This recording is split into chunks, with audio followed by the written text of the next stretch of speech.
No Livro dos Espíritos, ouçamos a questão 563. As ocupações dos espíritos são incessantes? Resposta: incessantes, sim. Estende-se, entendendo-se que o seu pensamento está sempre ativo, pois os espíritos vivem pelo pensamento. Mas não se deve equiparar as ocupações dos espíritos às ocupações materiais dos homens. A atividade em si é um prazer pela consciência que tem de serem úteis. Questão 563, letra A. Isso é concebível para os espíritos bons, mas acontece o mesmo com os espíritos inferiores?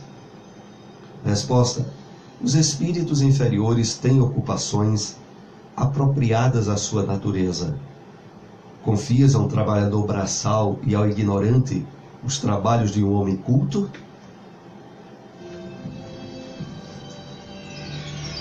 O Espiritismo na Bíblia. Extraímos da primeira carta de Pedro, capítulo 4, versículo 8, esta passagem. Mas, sobretudo, tende a ardente caridade uns para com os outros. No livro Pão Nosso, o Espírito Emmanuel, através da mediunidade abençoada de Francisco Cândido Xavier, comenta esta passagem bíblica. É a mensagem titulada Com Ardente Amor. E assim ele nos escreve: não basta a virtude apregoada em favor do estabelecimento do reino divino entre as criaturas. Problema excessivamente debatido, solução mais demorada. Ouçamos individualmente o aviso apostólico e enchamo-nos de ardente caridade uns para com os outros. Bem falar, ensinar com acerto e crer sinceramente são fases primárias do serviço. Imprescindível trabalhar, fazer e sentir com Cristo. Fraternidade simplesmente aconselhada a outrem constrói fachadas brilhantes que a experiência pode consumir num minuto. Urge alcançarmos a substância, a essência.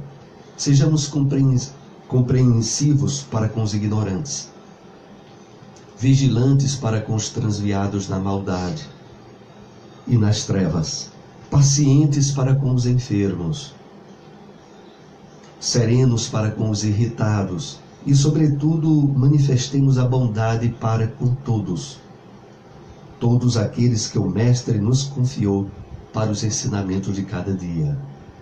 Raciocínio pronto, habilitado a agir com desenvoltura na terra, pode conduzir patrimônio valioso.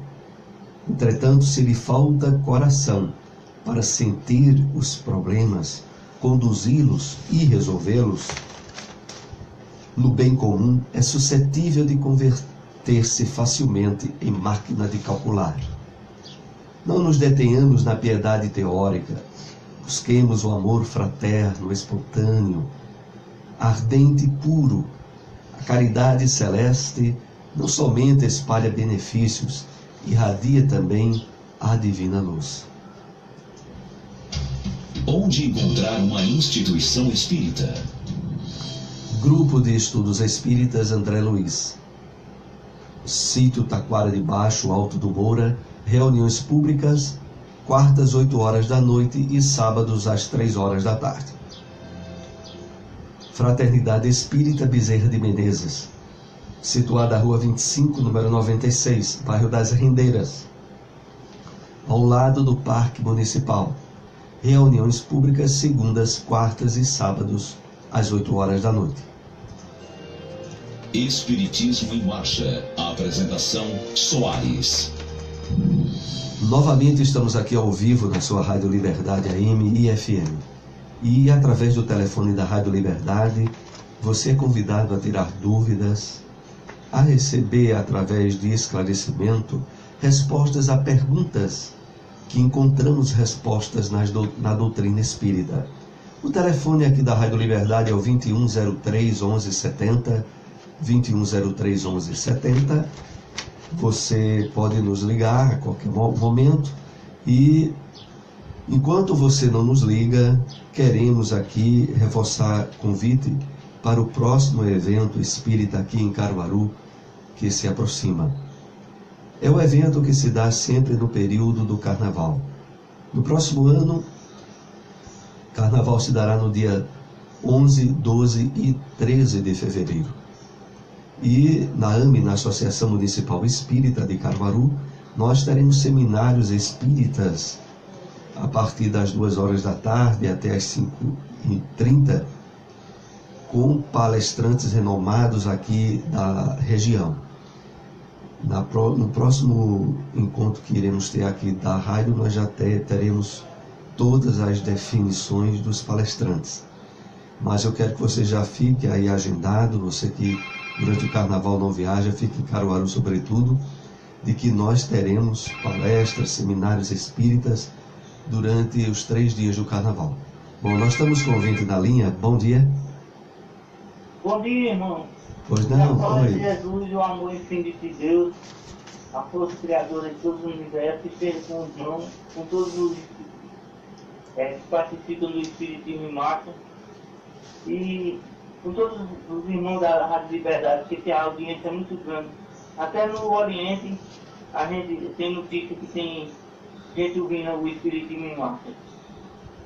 Até em Abu Dhabi tem um amigo que ele disse que escuta essa rádio na internet, o programa do irmão. Eu sempre falo do irmão para ele. Ele disse que está lá ouvindo o irmão, em Abu Dhabi. Vai ter o jogo do Grêmio lá. Irmão, Certo. eu participar do programa, irmão, falando sobre aquela passagem que Jesus falou, aquela parábola do rico e Lázaro. Ele que talvez foi só uma metáfora que Jesus falou, porque nós que estamos aqui no planeta Terra, esses planetas de plano mais atrasado, não podemos ir materialmente para um plano superior, para um planeta mais elevado. Mas eles, como são mais evoluídos, já passaram por esses mundos atrasados, eles podem vir, sempre estão por aí, orientando os homens, as mentes dos homens, os extraterrestres, né? Os irmãos superiores. Realmente. Para não acontecer esse caso que está acontecendo aí na Terra, essa guerra que provavelmente pode até acontecer de americanos e coreanos do norte, mas tudo isso é só uma etapa, porque a Terra tem todo o plano em dias, no dia que passaram. A Terra, tudo tem começo e tem fim, material. Só o Espírito é eterno. Irmão, que a paz de Jesus esteja com os irmãos, com todos os ouvintes do Espiritismo em Marcos, muita paz. Muita paz. Temos outro ouvinte na linha, depois eu faria até um comentário, se for oportuno, sobre a parábola de Lázaro. Bom dia. Bom dia, Soares. Pois não? Fernando. Opa, Fernando. Aqui do Maurício Nassau. Ótimo, parabéns. Eu gostaria de fazer uma pergunta. Essa semana nós vimos na imprensa que houve um ganhador de um prêmio vultoso aqui na loteria, aqui de Caruaru, uma quantia vultosa. E a minha pergunta é o seguinte: como a doutrina espírita explica essas determinações de pessoas que ganham prêmios vultosos, grandes quantias, elas são determinadas karmicamente ou simplesmente através das leis da natureza, através das leis da probabilidade, Deus deixa que isso aconteça sem nenhum tipo de interferência? Certo. Um abraço, obrigado aí pela participação, Fernando, e acompanhe pelo rádio aí a nossa resposta. A doutrina espírita, que nos revela, de fato, a realidade da vida que ocorre depois da morte do corpo, a verdadeira vida de onde viemos e para onde voltaremos, nos mostra que as vicissitudes, problemas, dificuldades e facilidades da vida material devem ser vistas como provas, como instrumentos de crescimento para o espírito, não de apego ou de gozo desenfreado do prazer irresponsável. Então a espiritualidade nos mostra de que é um teste e uma prova maior a riqueza do que a pobreza, apesar que humanamente se falando sempre se acha o contrário.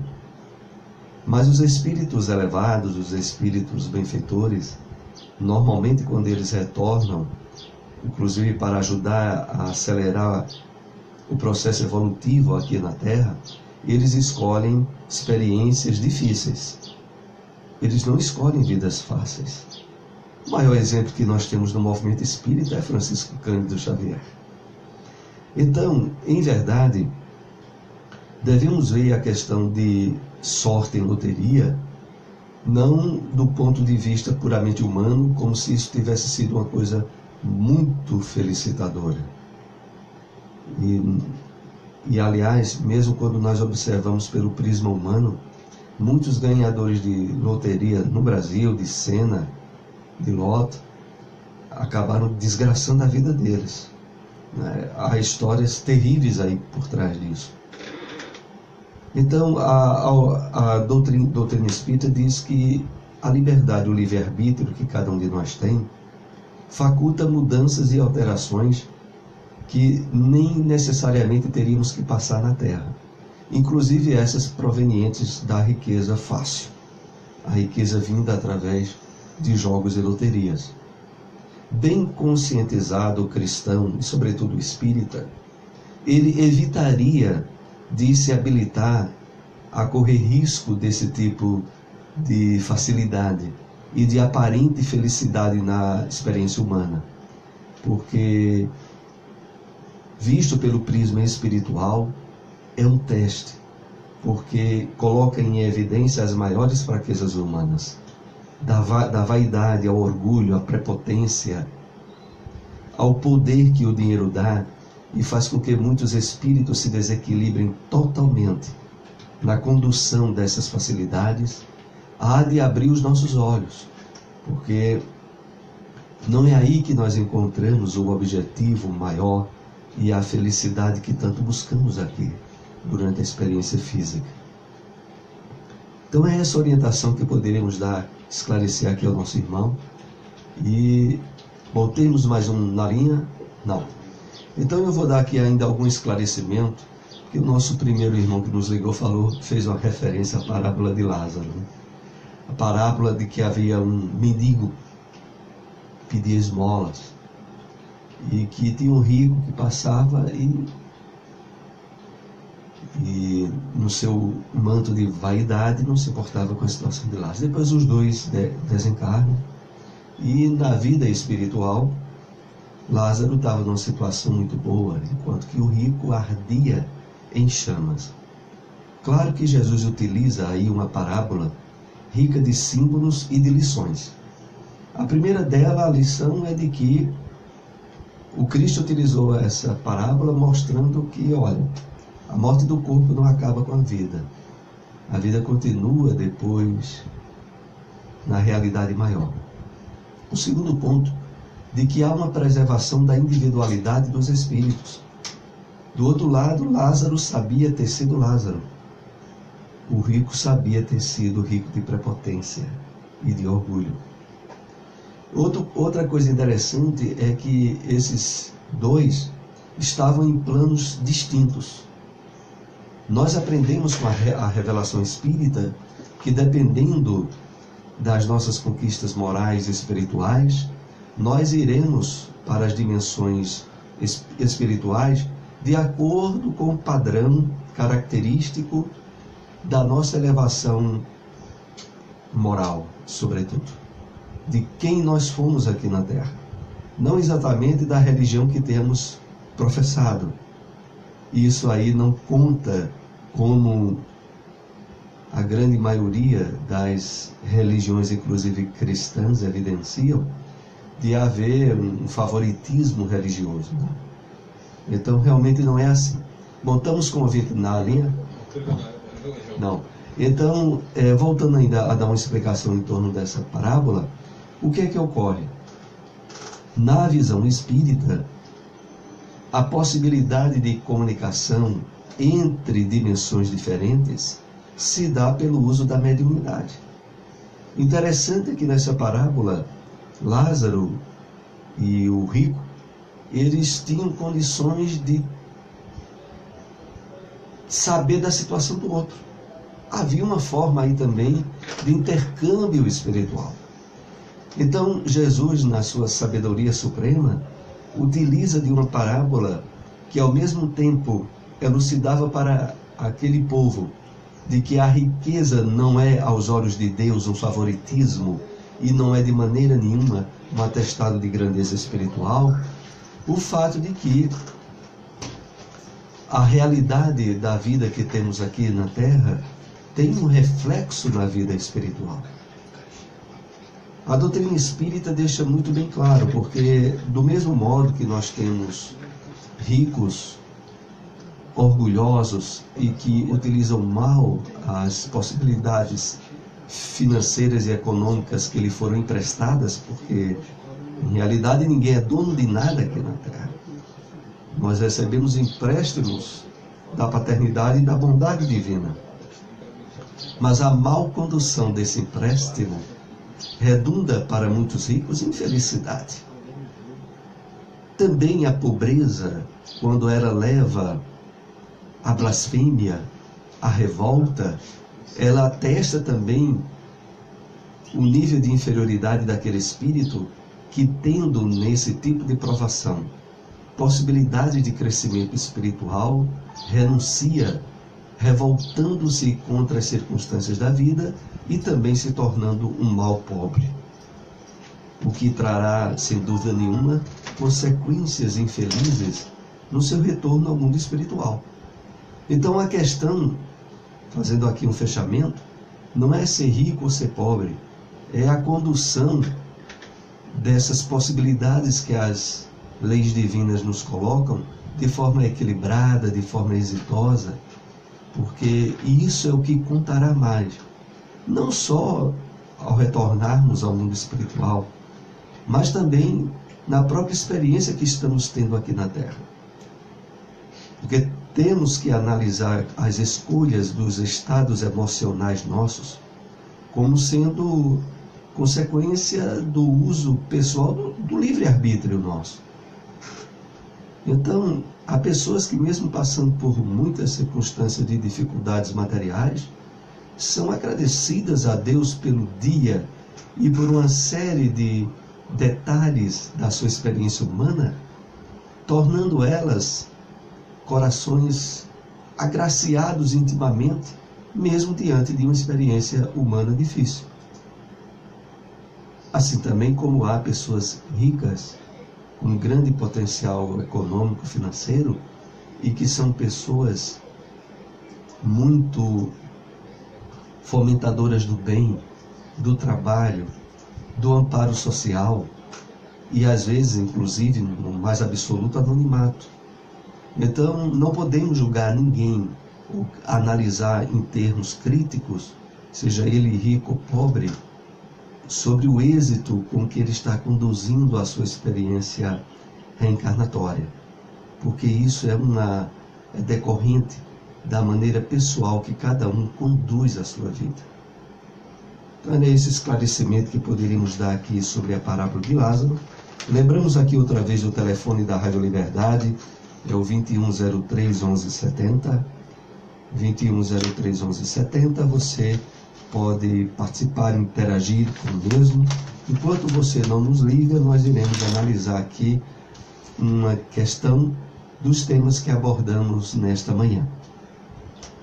A qualquer momento interromperemos para lhe atender. Então vimos aqui Opa, tem alguém telefonando aqui para a rádio. Bom dia. Bom dia. Pois não? Eu queria saber aí do Soares, né? É Soares. Se a Bíblia diz que a pessoa só nasce uma vez e só morre uma vez, como é que existe a reencarnação? Tá bem, obrigado aí pela sua participação. Acompanhe pelo rádio a nossa resposta.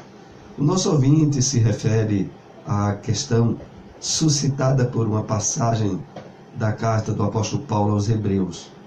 Ao homem está determinado nascer uma só vez, aliás, morrer uma só vez, e depois disso o juízo.